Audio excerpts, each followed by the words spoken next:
થાકી ગયા, છોકરાઓ થાકી ગયા લાગે. નાસ્તો કર્યો? નાસ્તો હાલે છે સાહેબ? નથી હાલતા રોજ? ચાર પછી હવે જમાડવાના જ છે તમને. ભારત માતા કી. મોનાવત ખાતે જૈન પ્રાથમિક શાળાના ખાતમુહૂર્ત પ્રસંગે મારી સાથે મંચ પર બિરાજમાન અમારા સૌના માર્ગદર્શક અમને લડી શકા ભગત આ ભગતે લડના નરસિંહ કાકા બે અંદાજ કહેવા છે. પૂર્વ તાલુકા પંચાયતના પ્રમુખ અને જાત શત્રુ કદાચ સરાડિયાની વાત હોય હવે તો સમાજ સેવામાં પડી ગયા, મંદિરો બોધવા.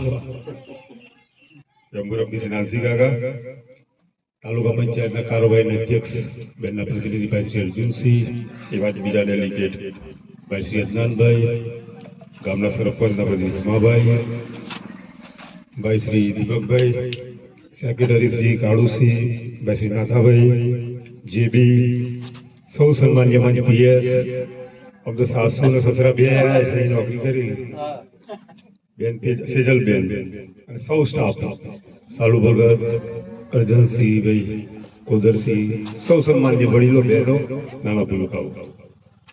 મુરબ્બી નરસિંહ કાકાએ બહુ સરસ વાત કરી કે નવીન શાળા બની રહી છે.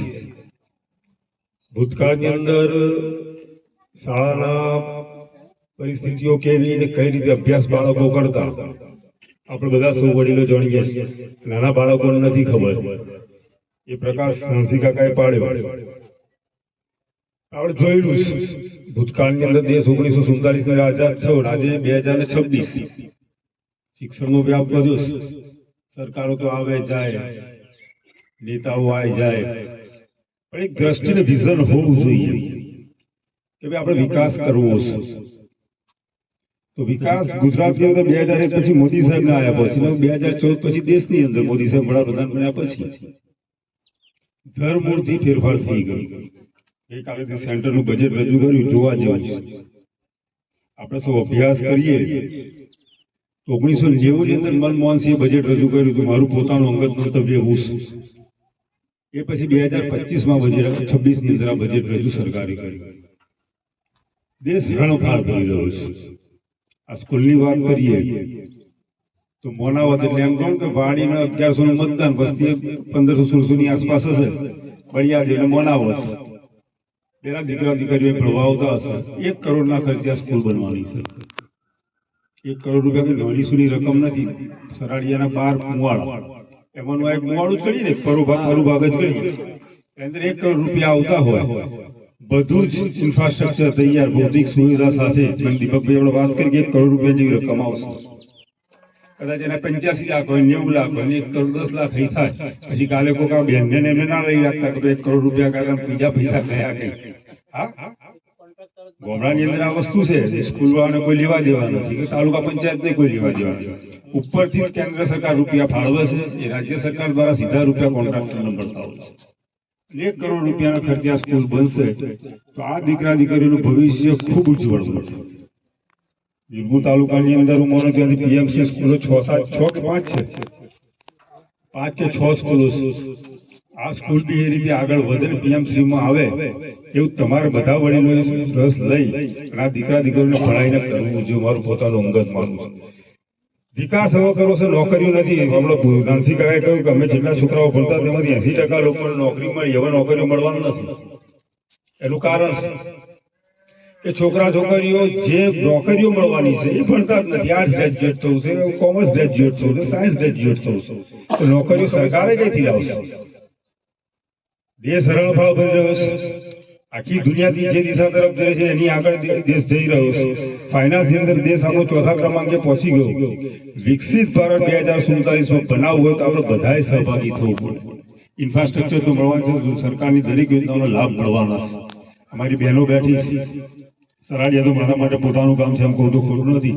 વીરપુર કરતા કદાચ મને સપોર્ટ કોઈ બી નથી, રાજકીય નહીં, બધી રીતે સપોર્ટ સરાડિયાનો વધારે મળે.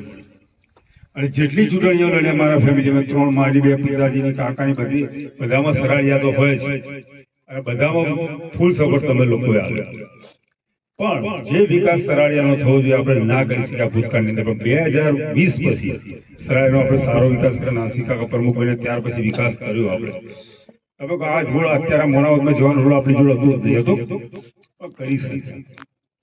દેશને વિકસિત રાષ્ટ્ર બનાવવા તરફ આપણે જયારે જઈ રહ્યા છે એમાં આપણે બધાએ સહભાગી થવું.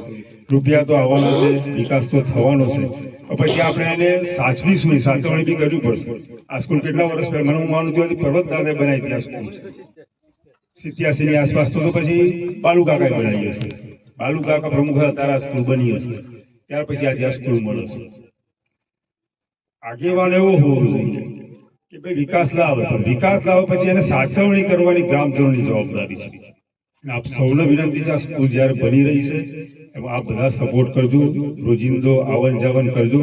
સ્ટાફ તમારો બહુ સરસ મજાનો છે. દિનેશા અને એમને ઘેરથી મારા ભાભી 2 જણા પીએસબી ગયા. પીએસ ચૂંટણી બુટલી લડતા નહીં, બરાબર આ કોમનો ધંધો નથી. અને એમના દીકરાની બહુ આજે આચાર્યમાં છે, બહુ સરસ છે બેન. સ્ટાફ બધું સારું છે. એમને સહકાર આલો, છોકરાને કેળવણી આલો. છોકરું સ્કૂલમાંથી આવે તો મા બાપને ખબર નથી મારું છોકરું 3જામાં ભણે છે કે 4થામાં ભણે છે કે 5મામાં ભણે છે, સ્કૂલમાંથી શું લેસન આવ્યું છે. હું ઘણી સ્કૂલમાં જઉં ત્યારે જોઉં છું કે મા બાપને તો ખબર જ ના હોય. આ શિક્ષકો બિચારા મારા કોઈ હોળી આવશે કે ઉત્તરાયણનો તહેવાર હોય કે દિવાળીનો તહેવાર કે વેકેશન કે આ શિક્ષકો છોકરાને લેવા જવું પડે. વાલીની ફરજ છે કે પહેલા દિવસથી સ્કૂલમાં મોકલવો જોઈએ. મા બાપ પછી સારું ઘડતર કરતું તો શિક્ષકો જ કરતા હોય છે, પણ જયારે મા બાપ જ ઘડતર ના કરે, શિક્ષક એટલું ઘળ કરે તો એ છોકરું ઘડાય નહીં. આપ સૌને શુભેચ્છાઓ. આ બિલ્ડિંગ સરસ મજાનું બને અને ઉદઘાટન કરવાનું આવવાનું મારા ભાગમાં આવે એવી અભ્યર્થના. અસ્તુ ભારત માતાની જય.